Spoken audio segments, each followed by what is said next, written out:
While everyone else is drowning in their emotions, this person speaks with crystal clarity.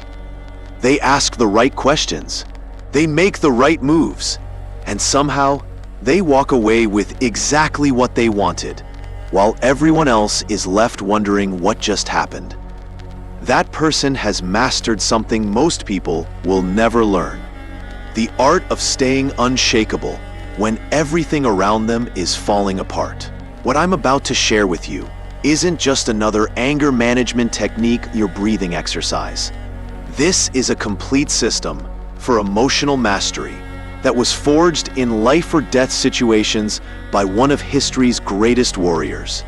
And today, it's your secret weapon for every difficult conversation, every heated argument, and every high-stakes confrontation you'll ever face. Here's something most people never realize about confrontations. The person who loses control first always loses, always. Think about every argument you've ever had, every heated exchange, every time someone pushed your buttons. The moment you got angry, defensive, or emotional, you handed them the keys to your mind. You became predictable, controllable, weak. But what if I told you there was a way to flip this completely? What if you could remain so centered, so composed, that other people's emotional outbursts actually gave you more power? This isn't about suppressing your emotions or pretending you don't feel anything. This is about something far more sophisticated. It's about creating an unshakable foundation within yourself that no external force can disturb. The ancient warriors understood this. When your life depends on making the right decision under extreme pressure, you don't have the luxury of emotional reactions. You need a system, a method, a way to maintain perfect clarity when everything is chaos. Let me teach you the first pillar of unshakable calm, and it starts with understanding something crucial about how your mind works. Right now, when someone criticizes you, insults you, or challenges you, what happens? Your mind immediately creates a story. I am angry. I am hurt. I am offended. You become the emotion. You merge with it completely. But here's the breakthrough. You are not your emotions. You are the observer of your emotions. Imagine your mind is like a clear mountain lake. When emotions arise, they're like waves on the surface. Most people dive into those waves and get tumbled around completely. But what if you could remain the lake itself, watching the waves from a place of perfect stillness? This is what I call the mirror technique. When someone triggers you, instead of saying, "I am angry," you say, "I notice anger arising." Instead of "I am hurt," you say, "I observe hurt feelings appearing." This tiny shift in language creates something incredible. Space. Space between the real you and the temporary emotion. Space where wisdom lives. Space where you can choose your response instead of being hijacked by your reactions.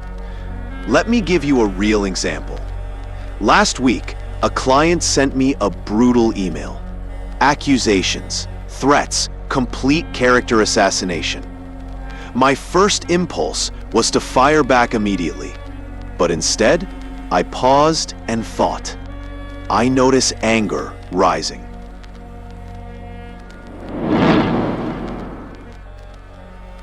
I observe the urge to defend myself. I see hurt feelings appearing.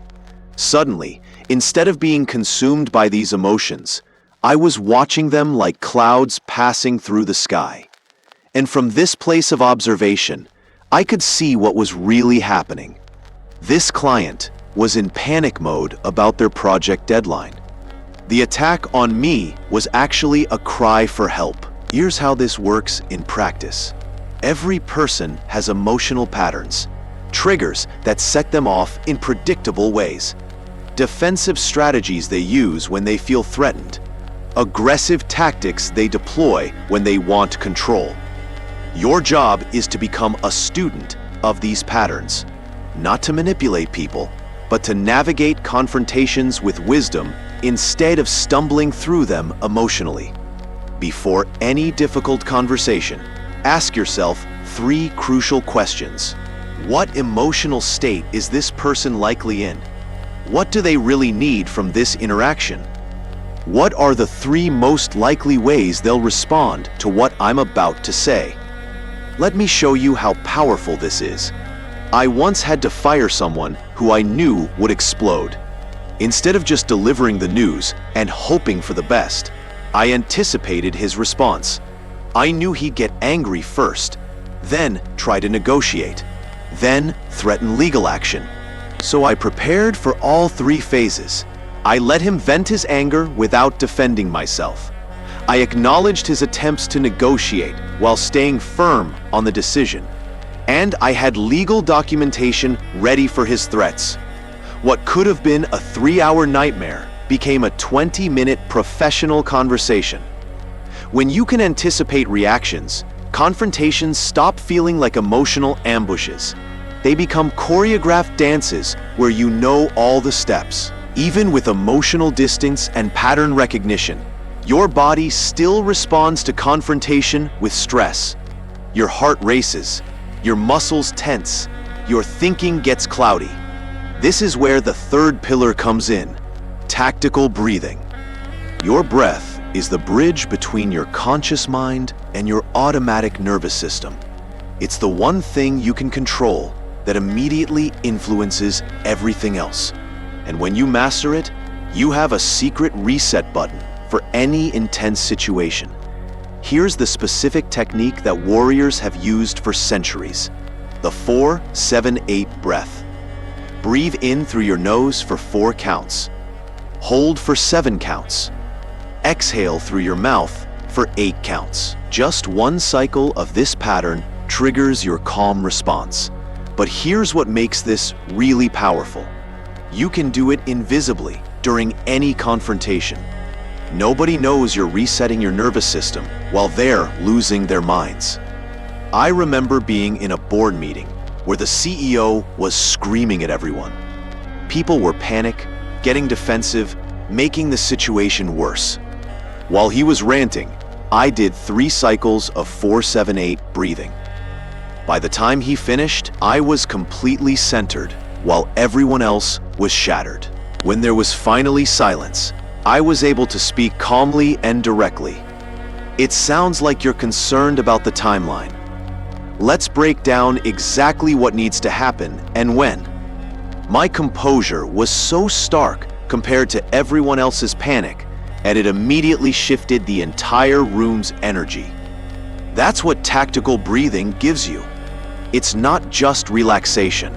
It's the ability to maintain peak performance when everyone around you is falling apart. Now we come to the most important principle of all: purposeful direction. This is what separates masters from amateurs in any confrontation. Most people enter conflicts with reactive goals. They want to defend themselves, prove they're right, or hurt the other person back. But these reactive goals turn every confrontation into an ego battle where everyone loses. Masters enter confrontations with strategic goals. They know exactly what outcome they want, and they use every interaction to move toward that outcome. Their emotions serve their purpose instead of derailing it. Before any difficult conversation, define your North Star in one clear sentence. What do you actually want from this interaction? Not what you want to prove or how you want to feel, but what concrete outcome would serve your long-term success. Maybe it's, I want to preserve this relationship while establishing clear boundaries. Or I want to understand their real concerns so we can find a solution. Or I want to end this partnership professionally and peacefully. Whatever your North Star is, let it guide every word you speak and every choice you make. When emotions rise and the other person tries to drag you into their drama, you have an anchor. You have direction. I once had a business partner who was trying to sabotage a major deal because he felt left out of the decision-making process. He was attacking me personally, questioning my competence, trying to make me defensive. My North Star was simple. I want to complete this deal successfully while giving him a face-saving way to support it. So instead of defending myself or attacking him back, I said, "You're right that your expertise should be more involved in this. How do you think we should handle the technical aspects?" Suddenly, instead of being an opponent to defeat, he became a collaborator to engage. The deal closed successfully, our partnership survived, and he felt valued instead of excluded. That's the power of purposeful direction. It transforms confrontations from battles into strategic interactions where everyone can win. When you combine all four pillars, the mirror technique, predictive awareness, tactical breathing, and purposeful direction, something remarkable happens. You develop what I call the invisible advantage. People can't quite put their finger on it, but there's something different about you during conflicts. You seem to operate from a deeper place. You see things others miss. You stay calm when they lose control. You turn confrontations into conversations and problems into solutions. This isn't about becoming cold or emotionless. It's about becoming so centered that your natural wisdom can emerge. So clear that you can see the best path forward, even when everyone else is lost in the drama. The most successful people in every field have mastered this art. They don't avoid confrontations. They transform them. They don't suppress conflicts. They resolve them. They don't react to chaos. They bring order. And here's the beautiful part. The more you practice this, the fewer confrontations you actually have. When people sense that you can't be triggered, manipulated, or thrown off balance, they stop trying. Drama finds easier targets. Chaos looks for more reactive participants. You become like a mountain in a storm. The winds rage all around you, but you remain unmoved. And from that place of stillness, you can help others find their center too. Everything I shared with you today represents years of study, practice, and real-world application. But knowledge without action is just entertainment. The question is, what will you do with this wisdom? The masters throughout history all understood one thing. True skill comes from consistent practice, not perfect understanding. You don't need to wait until you've memorized every technique. You can start applying this system immediately. Choose one upcoming difficult conversation, just one. Before you have that conversation, take 5 minutes to prepare using these 4 pillars. Create emotional distance by practicing the mirror technique. Develop predictive awareness by anticipating their likely responses. Use tactical breathing to stay centered. And define your North Star for purposeful direction. Then watch what happens. Notice how differently the conversation unfolds when you're operating from this place of centered strength instead of reactive emotion. If you want to go deeper and truly master these skills, I've created a comprehensive training program that walks you through advanced techniques, real-world scenarios, and practice exercises that will make these abilities automatic. The link is in the description below. But whether you join that program or not, you now have the foundation for emotional mastery that most people never discover. Use it, practice it, and watch how every confrontation in your life becomes an opportunity to demonstrate the unshakable power of a calm, clear, purposeful mind. The choice is yours.